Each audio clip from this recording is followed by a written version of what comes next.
నమస్తే, welcome to పురా local. పైకి మేకపోతు గాంభీర్యం చూపిస్తున్న పాకిస్తాన్ గత వారం భారత్ చేపట్టిన ఆపరేషన్ సింధూర్ దెబ్బకు కుప్పకూలింది. పాకిస్తాన్ ఆర్థిక వ్యవస్థపై భారత దాడి కోలుకోలేని దెబ్బగా యుద్ధ నిపుణులు చెప్తున్నారు. 25 నిమిషాల్లో 24 మిసైల్స్ని పంపి వణుకు పుట్టించిన భారత వైమానిక దాడులు పాక్ ఆర్మీకి ఇప్పటికీ అంతుపట్టని మిస్టరీగా ఉన్నాయి.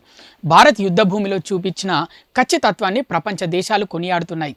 పైగా ఇది మేడ్ ఇన్ ఇండియా మిసైల్స్ పనితీరుకు వాస్తవ సాక్ష్యంగా కూడా నిలవటంతో పాక్ జాగ్రత్త పడాలని నిర్ణయించుకుందని తెలుస్తోంది. ప్రస్తుతం భారత్ చేపట్టిన దాడుల దృష్ట్యా పాకిస్తాన్ ఆర్మీ తన జనరల్ హెడ్ క్వార్టర్స్ను రావల్పిండిలోని చక్లాల నుంచి ఇస్లామాబాద్కు మార్చాలని చూస్తున్నట్లు నివేదికలు వస్తున్నాయి.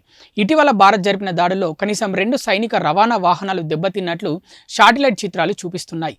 అక్కడ ఇంధన ట్రక్కులతో పాటు గోదాము పైకప్పులు ధ్వంసం కావడంతో పాక్ అలర్ట్ అయింది.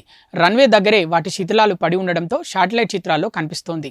భారత్ దాడుల సమయంలో శనివారం తెల్లవారుజామున ఆర్మీ చీఫ్ ఆసిమ్ మునీర్ను రావల్పిండిలోని జనరల్ హెడ్ క్వార్టర్స్లోని బంకర్లో తలదాచుకున్నట్లు వార్తలు వచ్చాయి. దీంతో పాక్ తన ఆపరేషన్స్ వేరే చోటికి మార్చాలని చూస్తోంది.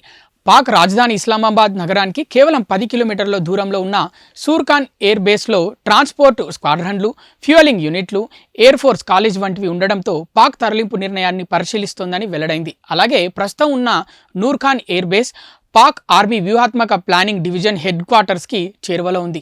అక్కడి నుంచే పాక్ తన అణ్వాయుధాల నిర్వహణను చేపడుతోంది.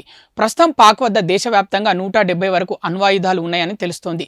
ప్రస్తుతం భారత్ వద్ద ఉన్న బ్రహ్మోస్ క్షిపణులను ఉపయోగించి పాకిస్తాన్లోని దాదాపు 11 ఎయిర్ బేస్లను టార్గెట్ చేయవచ్చు. ఇది పాకిస్తాన్కి ఆందోళన కలిగిస్తున్న అతిపెద్ద అంశం.